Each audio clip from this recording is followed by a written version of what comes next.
Welcome to Slackin' Off with Brady Slack.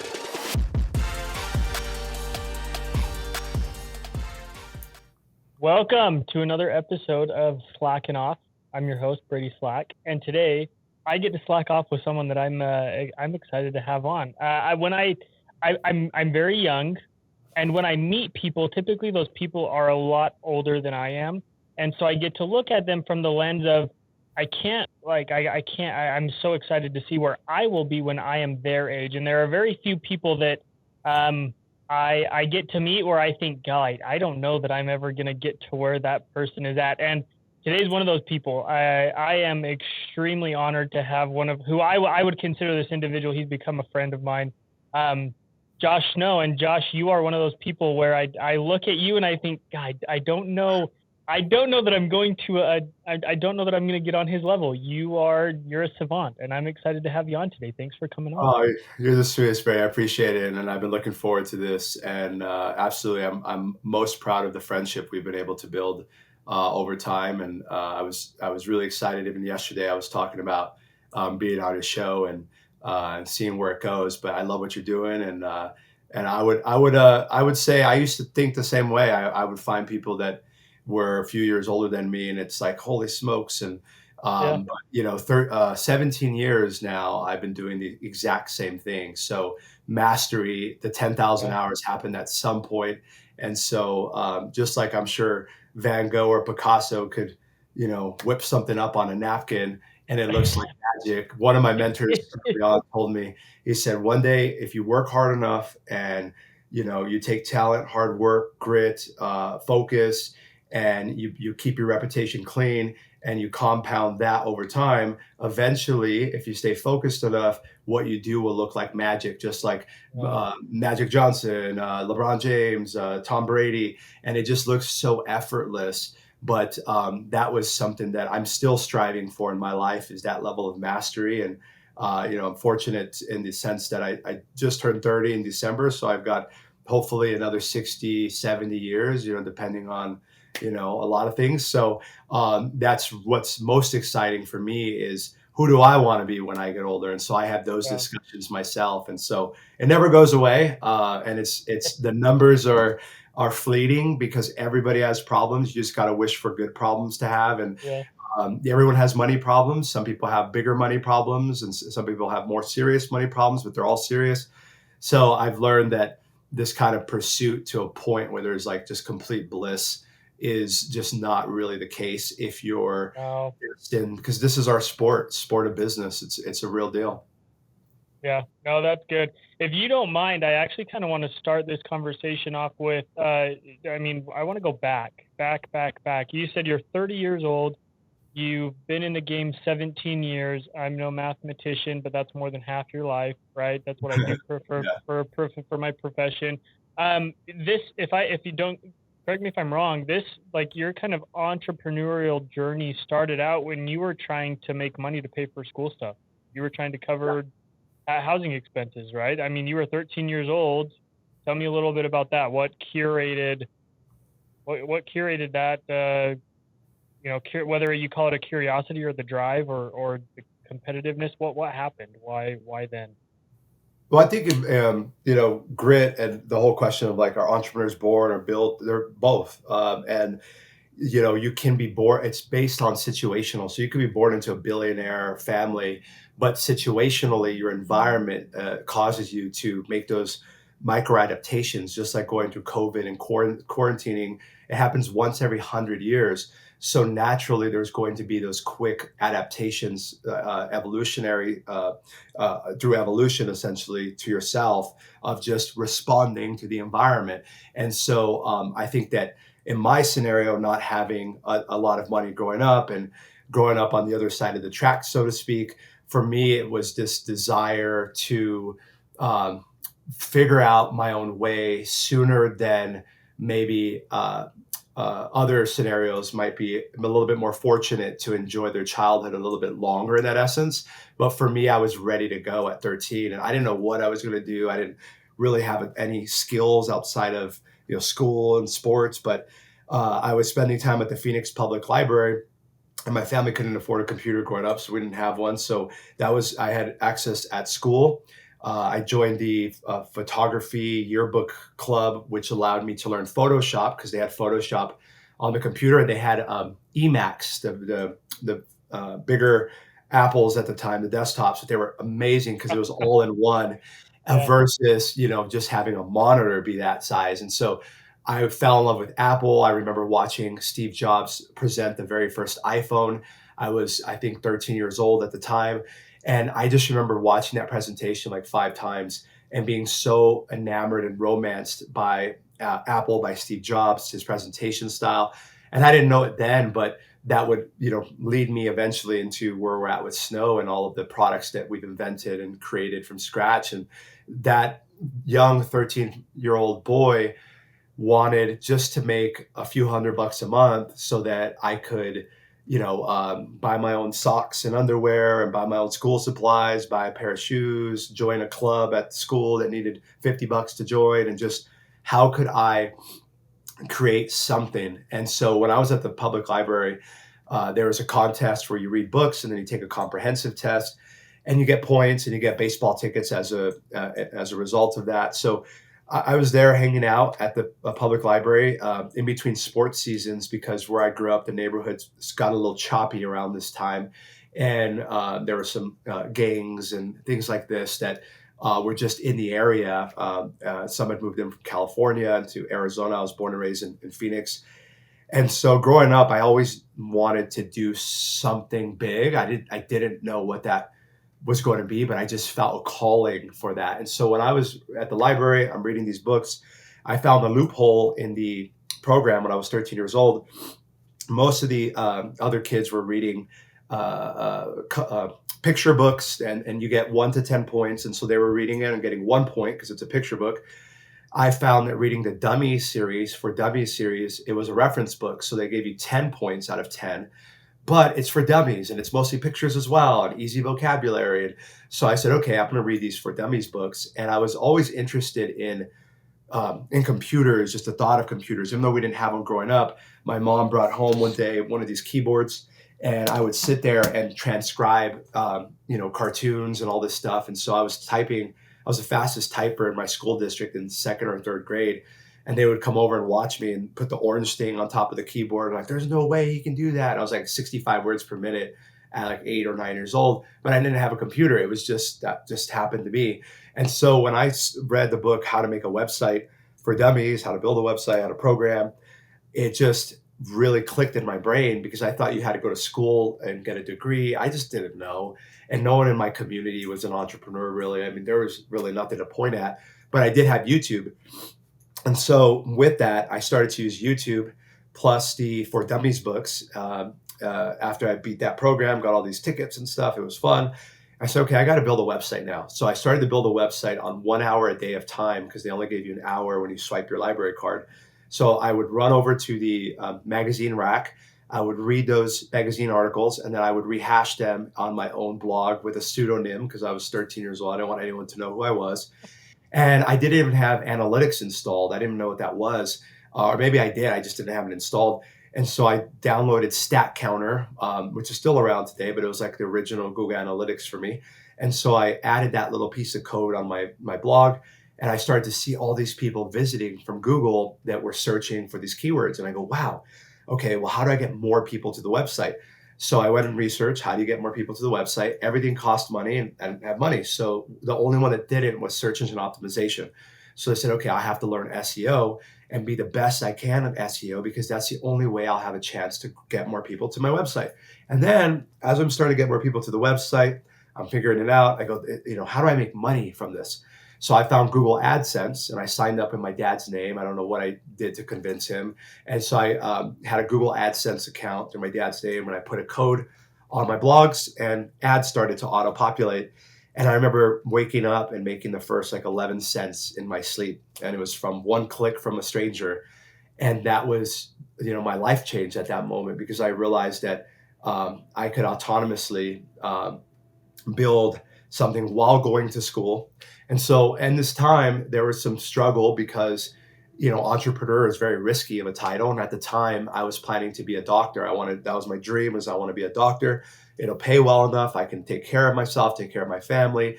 I can help people. I can be a community leader. I can inspire people. I can do research on the side. So that's what really got me excited.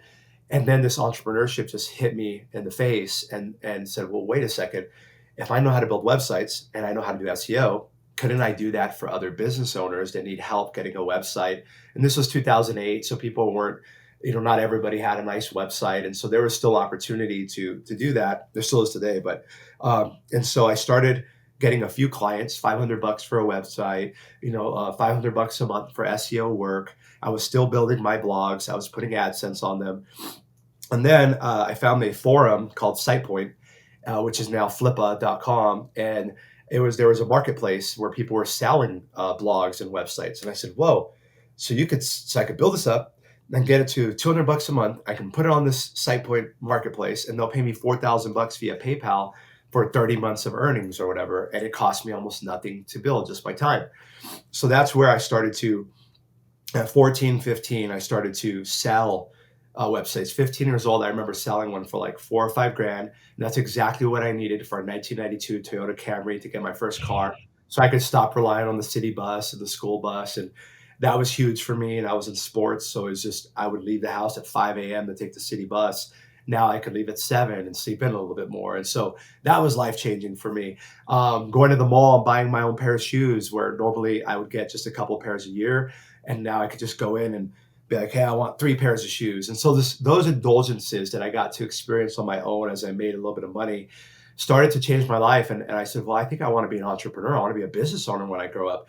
And so my parents said, as long as you keep your grades high, my dad was like, school important, have your fallback plan and be a doctor, like all this stuff. So I said, okay, I don't want to be pulled away from what I'm obsessed with. So I got to keep my grades up. So I turned my stuff around in school and I started getting straight A's.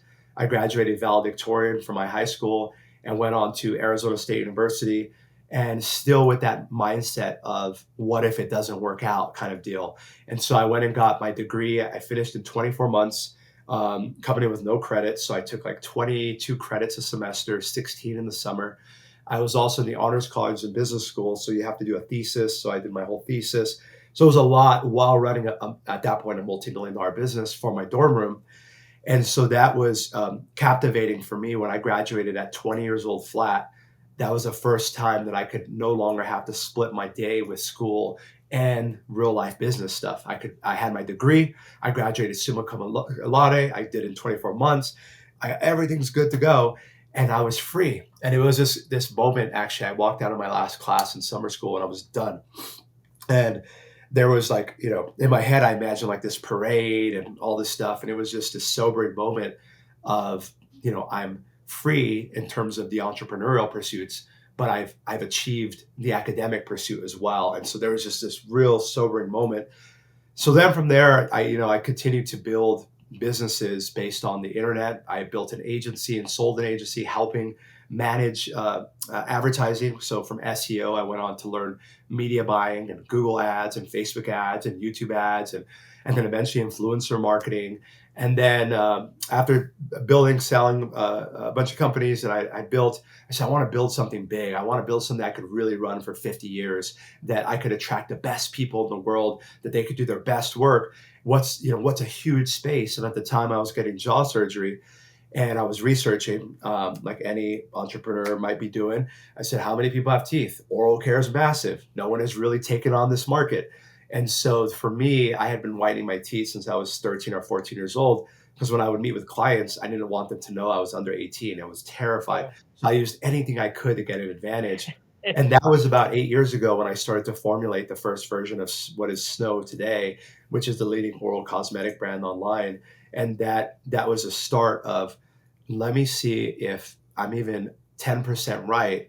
There could be something big here. And that's where I realized the pursuit of happiness, the pursuit is my happiness. And so in order for me to be happy in my sport, I need to be working on something challenging enough to drive the mastery level that I'm really going after. Yeah. Is your plan B still to become a doctor? What, today? No, no, not today. Not today. I don't think yeah, plan B is out of the window, Brady. But That did, back then, I don't think so. Once I graduated college, 20, I was like 20 years old. I was like, I don't have to come back to school unless I choose to. I loved it, but I don't think that was not an no, aspiration at that point. no more Dr. Josh. No more Dr. Josh. Now we work with Dang hundreds of doctors now, so right? I get to do that. But no, I don't think me myself, honestly, looking at it, I think I would have maybe some practices I would have liked. I'm not. I would have been. I wouldn't have been as good of a doctor as other people who deserve to do that work. I would rather support them. They're much better at it. You'd rather. That's funny. I didn't know that. You mentioned something, and I kind of want to stick on this because I think it actually it highlights business really well, at least from the standpoint that I think you and I have had it from. You talked about when you were younger and getting points for reading, and then getting baseball tickets for reading points, and how most people choose to read the easy books to get the quick points. They want the quick points, they want the quick turnover, but then they have to do a quantity, whereas I think a select few of us choose to maybe do a difficult book where it's not actually more difficult, it just takes a little bit more time, but we get the long-term effect of that. And it's interesting because when we go to different mastermind events, I feel like people who are at some of these mastermind events, some of the ones that you and I have attended together that I've been a part of that you host, there's a lot of people who nitpick the quick points. They want the quick points because it's easier, but like you've highlighted with something like Snow, if you use the same model but multiply it and make it just a little bit bigger, you can have an exponentially higher rate of return. Right. Highlight that a little bit if you can, or that Of course. analogy. Let's dive into that. Yeah, I mean, I analogized it frequently in the past to hunting rabbits versus hunting elephants, and it's just an analogy or a metaphor. And so the rabbits are quick and they grab your attention. They're distractive, and so they're distracting. So you go and chase them, but you can't feed more than yourself and maybe your wife and one child or something. You're not feeding a village. And that's where most people's minds are at. And it's actually been disappointing earlier in my career because as I partnered with people and wanted to, build something much bigger with impact, something that could provide hundreds of jobs, thousands of jobs, and not everybody is doing that because of lots of reasons, but generally there's a Maslow's hierarchy of needs, so food, shelter, security. And that's, by the way, an arbitrary number. It's subjective, so it changes for everybody. It could be 1 billion is what people want, and that's when I'll feel safe. So you can choose your happiness at any point, but a lot of people are chasing. They have to get their nut first, and it's very difficult to kind of stockpile a bunch of acorns when you got a squirrel eating them as soon as they come in. And so compound interest with people, which is the most profitable, and then money and all the rest, that's something that not everyone's wanting to play long-term games. And so finding people that want to play long-term games, I've learned now intuitively, just over time, I've learned now to sniff it out better and better. And I hope to only get better at doing that because it saves me so much time, grief, money, all kinds of stuff. And so that's really, it's kind of like, you're in a sport, let's say baseball, or you're, Kobe Bryant, rest in peace. Kobe was just absolutely champion mindset where he'd show up at 5 a.m. and working out. And I could only imagine how disappointing it feels to not have other teammates have that level of commitment to something that's so important to you. And so I think that I've really worked on vocalizing. I've become Josh Snow. I built Snow, particularly across all of my brands, Snow being the biggest, built it on a public platform so that there's public accountability, but more accountability for me to teach, which really I think is the ultimate layer of understanding a topic, is to really be able to teach it. And so it keeps me fresh, which is really important. But I think the long-term piece is where, unfortunately, until people either have enough money, that's a big, usually I would say it's money and then mindset. Mindset's more important, but Yeah. if they have like 200,000 a year coming in, let's say, and they can eat wherever they want in their city, they've got a nice house, everything's good, then they're able to play more long-term games. They're not from a scarcity basis, scarcity foundation. So now I can sniff out people with scarcity, and I try to break that down in person at events, etc., because it's extremely limiting. And at this level now, it's actually unattractive. It's like a stink that people have on them, that they're transactional, that feeling. And I try to avoid that in my life, because it's stressful to be a pawn in someone else's game when you're trying to play a much bigger game. And so I've learned that now. And so you just have to program that in your mind of, what do I want to build here? So I could have built just another type of oral care business that wasn't going to be a portfolio of brands that has 100 plus countries. And so I didn't think through all of that day one. You formulate, you pivot. It's 8 years in, right? But and I've taken $0 off the table from Snow, absolutely $0. So for me, I built the business for a whole different reason, and it allows me to legitimately and authentically recruit and retain extraordinary talent, because it's not, I already have everything I need, my cars, my house, everything, from nothing from Snow. I'm good. So that allows me to really build Snow into what I really see it going, and where I want it to be, and where we want it to be. And it gives me an unfair advantage for attracting really a strong talent pool. So that's the benefits of it, but it takes time, right? I think when I was 16, 17, 18 years old, I've always strived to do at least midterm games, but I was doing it in context and relative to today, short-term games with short-term people. So it's like, hey, let's start this thing. Let's sell solar panels online, and then let's flip the website for 3 million and we'll split it. All right, cool. And so there's a lot of energy, a lot of, going into that. Things get tough. And the thing is, it takes the same amount of years, almost, same amount of effort, almost, to build a $1 billion oral care company than to build a $10 million restaurant or something. It's the same context. It just depends on where you're at in your life, and you have to choose your season. And so depending on the season you're in, you have to choose accordingly, because if you're not willing to sacrifice and delay gratification, especially in today's social media age, you're not going to be able to buy another Rolex. You're going to have to hold out on that. So depending on where you're at, and the less money you have, the more you have to strategize around your time and utilize your skill set. Today, I have more money than time, so I'm looking to buy time every single moment of my day, because that's the one thing that we all have equal. Me, Elon Musk, and you, Brady, 24 hours a day. It's the same. So why does that guy have a $200 billion net worth? He sleeps the same amount of hours as me. So he figured out leverage through time, other people's money.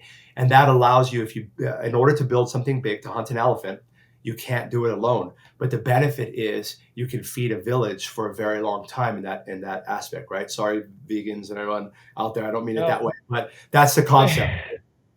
No, well, and I always say that I think a lot of people forget that, 10% of a watermelon is much bigger than 100% of a grape. And you just have to decide how, I think a lot of times business owners go into this and say, well, I want to own 100% of this organization. And that's totally fine. But I feel like that organization, that venture could be X amount times bigger if let me touch on real quick, because that's a big thing. I get this all the time. And it's usually with someone's first success. Like, I gotta get 100%. I want to sell for 110 or 100, base 10, 110, 100 billion. And they're so stuck in this thinking of, you know what, I got 100%, because they're trying to prove something to their dad that said they'd never make it, their teacher, their ex-wife, their ex-girlfriend, their best friend, something inside that they're competing against themselves, and no one else cares. And so the reality is, you will go so much faster and further by bringing in the right people, as we know. But that's the thing, is that people they like need to hold on to 100% or as much as possible, because to them, it's like proving something. And I wish, even to myself, I would tell myself that that's just a waste of time. Well, even with this software company that we've started, we have a couple, there's a couple partners, and I've got one partner who I am also partners on in a couple other organizations. And he, he's taking in the CEO role, and we had a conversation the other day, and it's like, well, would you be better fit to sit in the CEO role or take an advisor position and bring someone else in who has been the CEO of other tech companies to scale us that much quicker? Right. And then the other part of the conversation is, well, I don't know that I want to ride this business out as long as possible because I don't necessarily understand it. So let's get to the point where I'm comfortable, then sell my equity off. I'll take a minority position so that someone else can run it and run it much better than I can. The way to do it is to be, you cannot lie to yourself, right? You can lie to yourself to motivate yourself. And that's okay until it becomes true. So that's, manifesting and all of that, self-fulfilling prophecy. But I think that's the key is you have to say, because I look back on it, and I started, for example, with one of my best friends, Tommy Mello, who is just out of this world successful in the garage service space. And we, thanks to him, he was like, Josh, I want to sell garage springs. It was like 2011.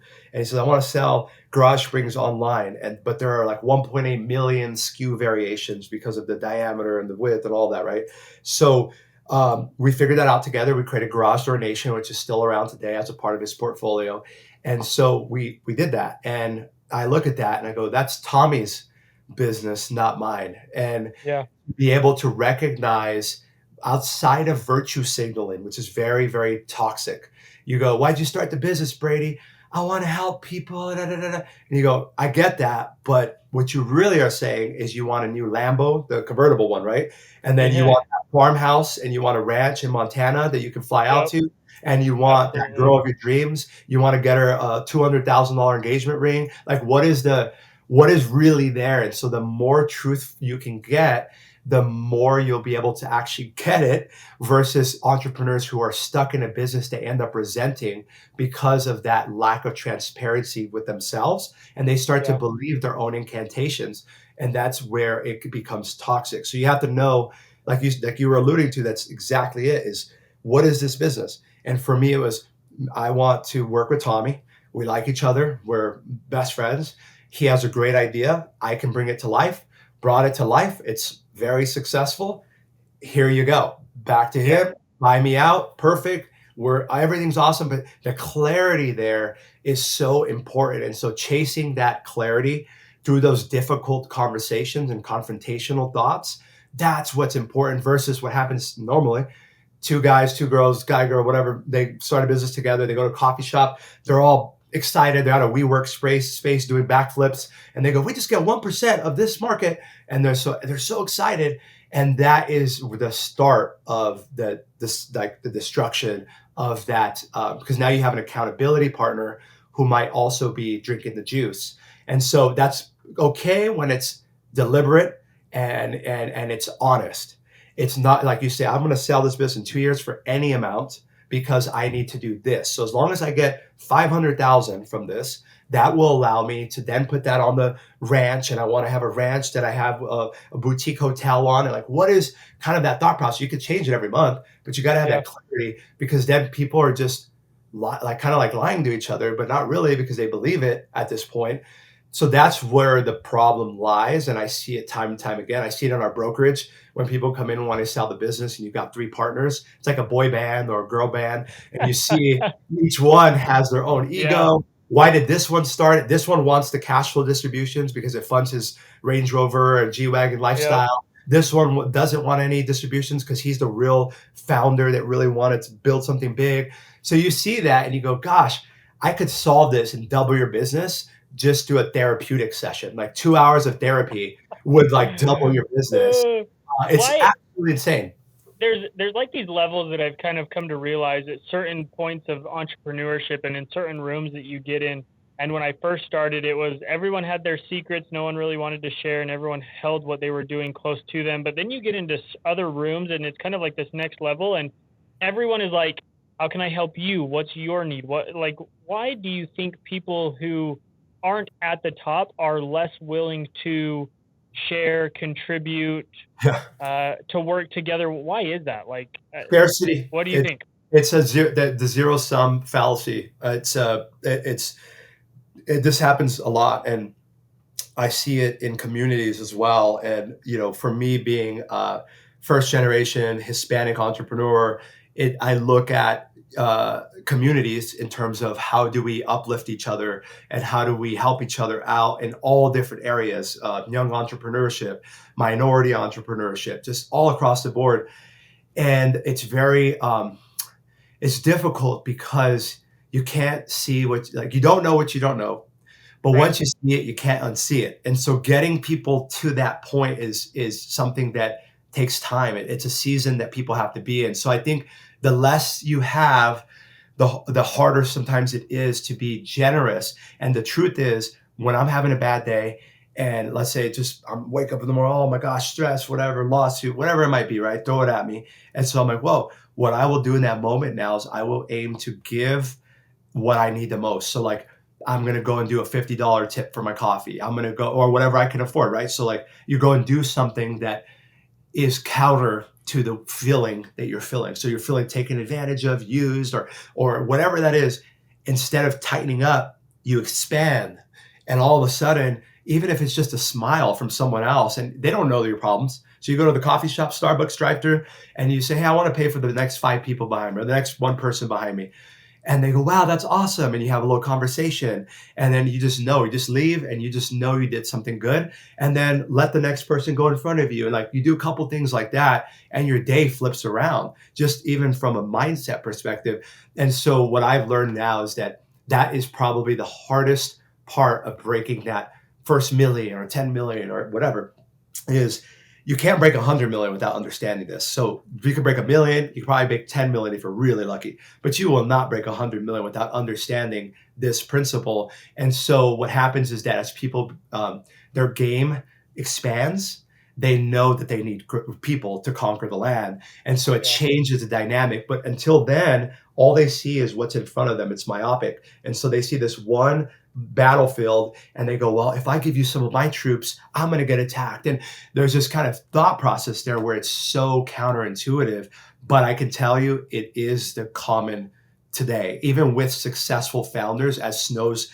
partnering with other oral care brands. And I'm reaching out to these founders, M&A style. Some of them are also still, no matter, they can run a $10, $20 million business. And it's difficult still to break through that layer because it's a deep-seated belief.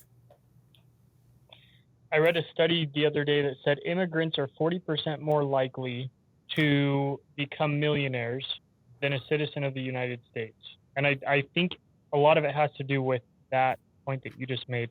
They come here and they see the opportunity, whereas someone has already been instilled into a 9-to-5, 40-an-hour work week, educate, graduate, get a job, and that will provide. So I think, you talk about the zero sum, the scarcity versus the abundant mindset, and I think that has a lot to do with the opportunity. Has there been an example in your life where you've seen someone who has a scarcity mindset that has been able to shift to an abundant mindset, and what has that taken?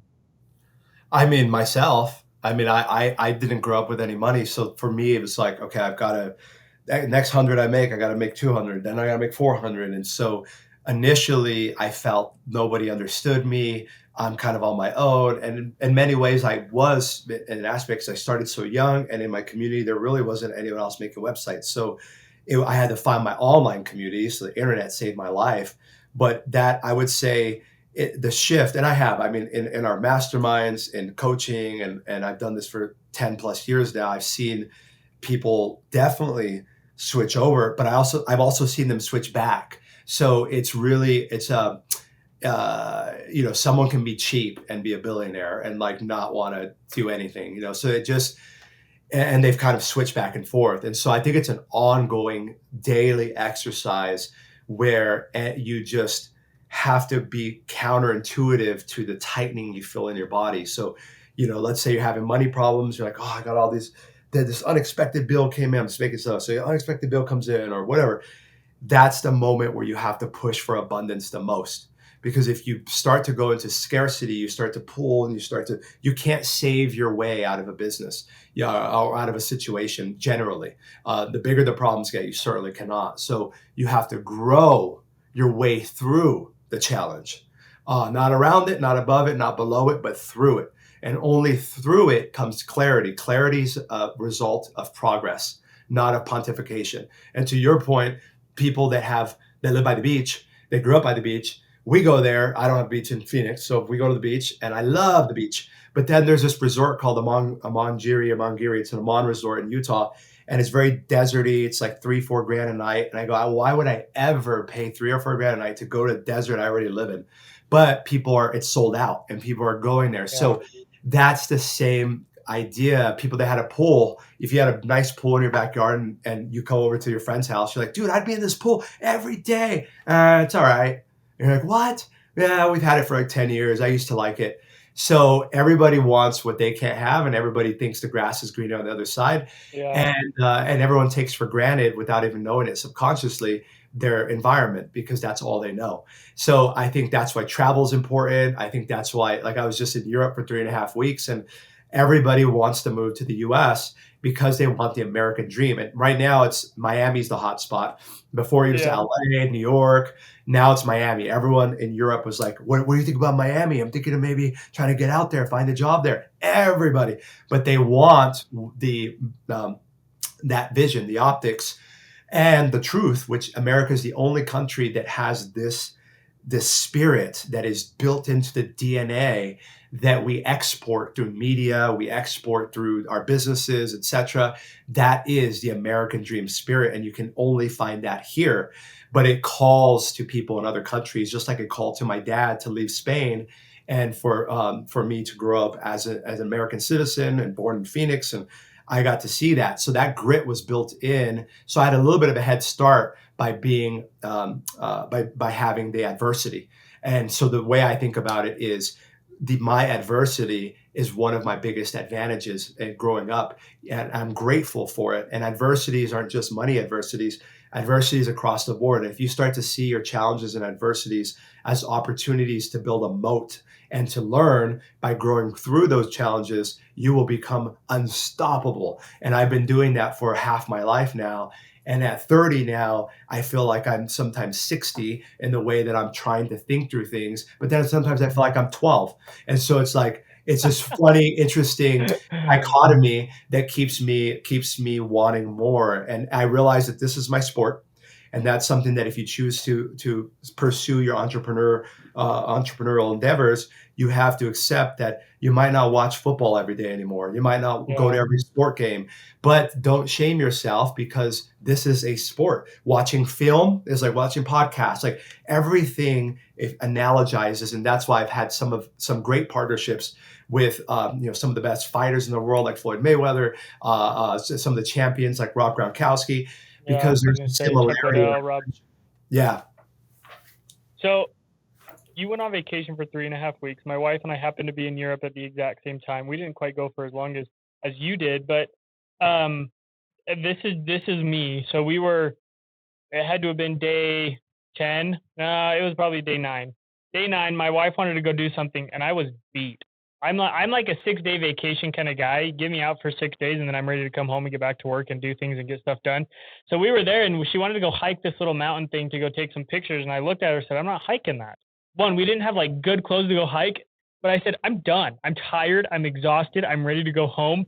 And she got a little upset at me. But 3.5 weeks, tell me, like, because before this conversation, before we started to record, you were like, I've never gone on vacation for that long in my life. Like, right. How was 3.5 weeks? Because I know that sometimes we need that. Sometimes we need to get away. Sometimes we need to get like a refresh.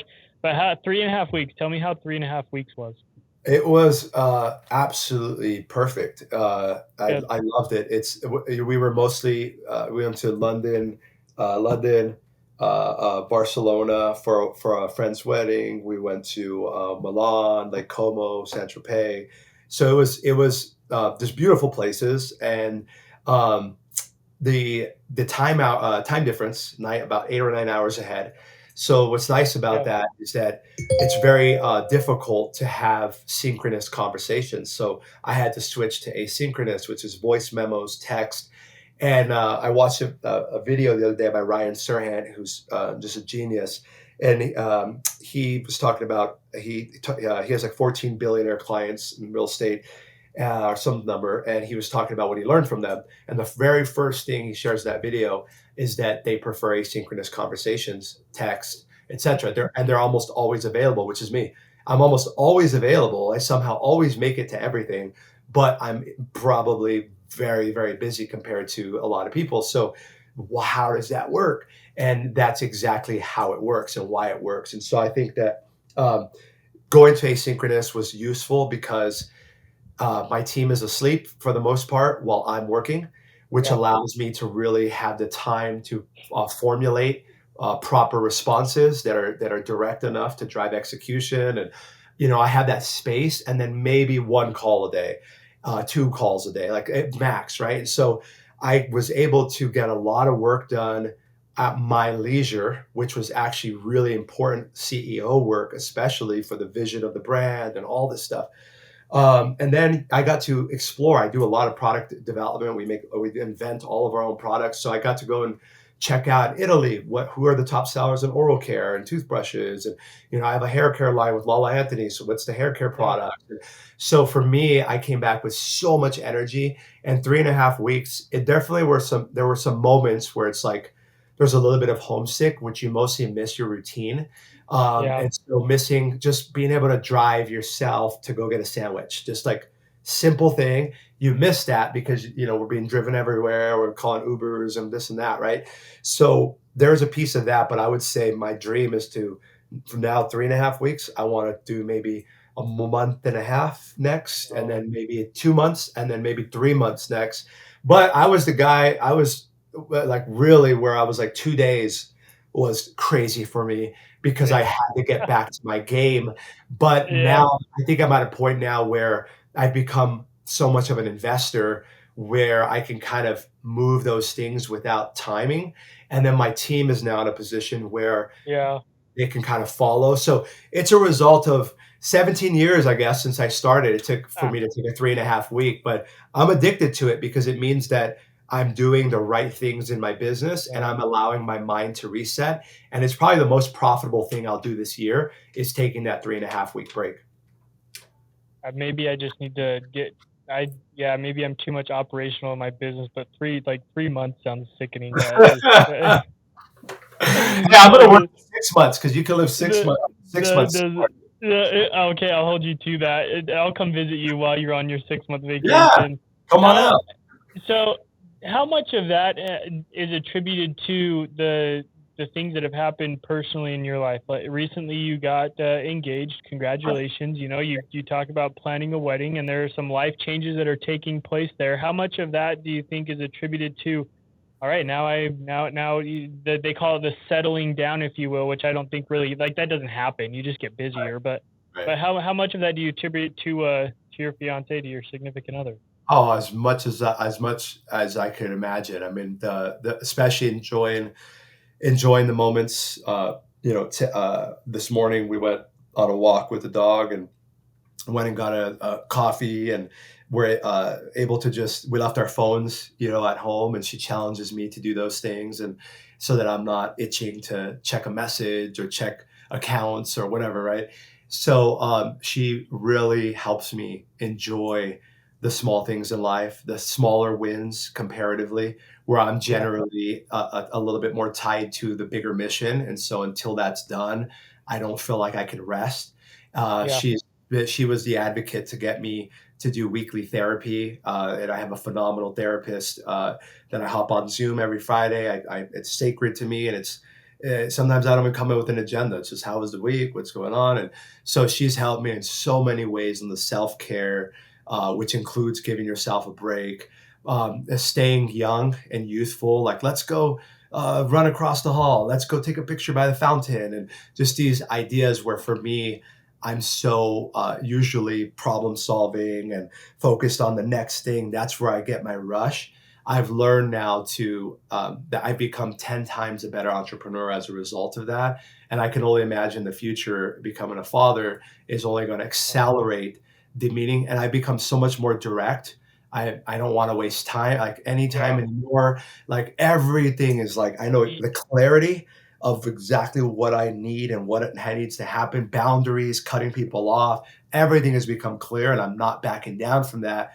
And that's been a real kind of settling down in terms of it's really speeding up. It's Well, like it's just everything. it's a prioritization, I think, and Yeah, you realize what takes place in a higher prioritized position, and then if it's not in a higher prioritized position, the objective is let's get this done and let's get it done as quick as we can because I've got other things that are more important. exactly. You got it. It's been life changing. I mean, and Charlie has been since day one challenging me to be a better person, be a better friend, be a better leader, be a better fiance, and all of those things. And so for me, it's been, I mean, obviously we're getting married and all of that. So, but Yeah, that to me has been really foundational to the most important part of my life and business, which is, my mental health, my spiritual yeah, health, my physical health, getting rid of bad habits, all those things that it's true. You see it, married men live longer, and it's probably just because you don't do as many crazy things. And men without a purpose, because men aren't born with a purpose, you have to build it. And so men without a purpose seek entertainment and leisure, which is yeah, very weakening and toxic. So not to say rush into a relationship. I wasn't looking for a relationship when we found each other. It was just boom. And we've been inseparable since, but that's for me. I feel that I would not be for sure not be half the man, half the friend without Charlie, because she pushes me to, friendships require work, and you have to yeah, create time, and making friends as an adult, and especially as a quote unquote successful adult, sometimes feels alienating and kind of different. But I'm very social. So being able to cater to those friendships and water those plants and make sure that self-care is being done is yeah. absolutely vital. Otherwise we'll just I'll just burn out and just keep working nonstop 24 hours a day, because I'm absolutely obsessed with, I love what I do. Yeah. And it's I don't think in those situations you become any less or more successful, but the meaning behind the success changes, and that's I think Correct. the valuable part of that. So that's good. Correct. Tell me, we'll end on this if you don't mind me asking. What are you started Inala in what, January, I think? Was it Yes. January, February? You We have launched in Frost. January. You have Frost, which has kind of become your kid spin-off of Snow, and then obviously you have Snow. And you talked about Snow wanting to be this company that, this life legacy company, if you will, for 50 plus years. What, give us kind of a rundown. What are you trying to accomplish here in the next year, 2 years, and how's that going to impact the brands that you're promoting? So so on the brand side, Snow, we're in CVS, Walgreens, Neiman Marcus, Saks. We're rolling on Nordstrom in October, all Yeah, Nordstroms. Uh, congrats. Target, Costco, thank you. Target, Costco are next. A whole plethora of retail, and now we're doing international retail. We just brought on a fresh marketing team that are just. I'm just so fortunate to have these new team members join Snow, and marketing sales team. So we built a sales team for the first time internally versus outsourcing it. So having a sales team is going to be absolutely huge for that brand. Inala is newer, but it's absolutely taken off. And so we've signed a couple different distribution deals. We're in 600 JCPenney stores, and continuing to grow that side of things. And there's a phenomenal operational team, and small but incredible team there. So that business is very fascinating. Frost is for the kids, and we have a huge relaunch of some new products that we're bringing out as well for the kids that we're really excited about. Snow's also in. We're friendly with M&A in terms of other brands that want to join the Snow portfolio. That's important. And then on my personal side, from as an investor, and as an investor and advisor, and on the show goingpublic.com, we're filming season 2 with Wall Street Journal. So on that side, I started vlogging very recently. So I'll be releasing bi-weekly vlogs Okay. for entrepreneurship content and other stuff. And then mymcafund.com, which is a merchant cash advance fund for investors, accredited investors. So I personally invest, a lot of money in that fund to private credit, private lending, and then myaffordableliving.com, which is a affordable housing fund for accredited investors today. Next step is to open that up through the same platform that Going Public is built off of, called issuance, which allows us to open up to everyday retail investors. So they don't have to be accredited, as little as $500. And now you can see on your app the houses you own and all of that. So on the personal side, I've taken my investing, I've tried just about everything, found the things that I believe in, that I feel good enough to put my name on, and productize them to offer them to other entrepreneurs and any other credit investors to be able to make money alongside me, co-invest with me with hands off. So that's the personal side of things in terms of on the business side. And then the brand side, just continue to expand and continue to get as many products as we can into as many hands as possible. And you and I have talked about some of the metrics and the ins and outs of some of those things, and it'll be exciting to watch that from a spectator viewpoint. And I wish you nothing but the success that you deserve. And again, I appreciate you for coming on, Josh. Yeah, again, this has been a great friendship and a great conversation. For those listening, Josh is a wealth of knowledge. He's got tons of other content on Instagram. He's got other content on YouTube from other podcasts that he's done, and he's someone who I definitely look up to and appreciate having in my life. Every now and then, send a quick text and see how things are going. So again, thank you, Josh, and this has been another wonderful episode of Slackin' Off. Thanks for joining us today.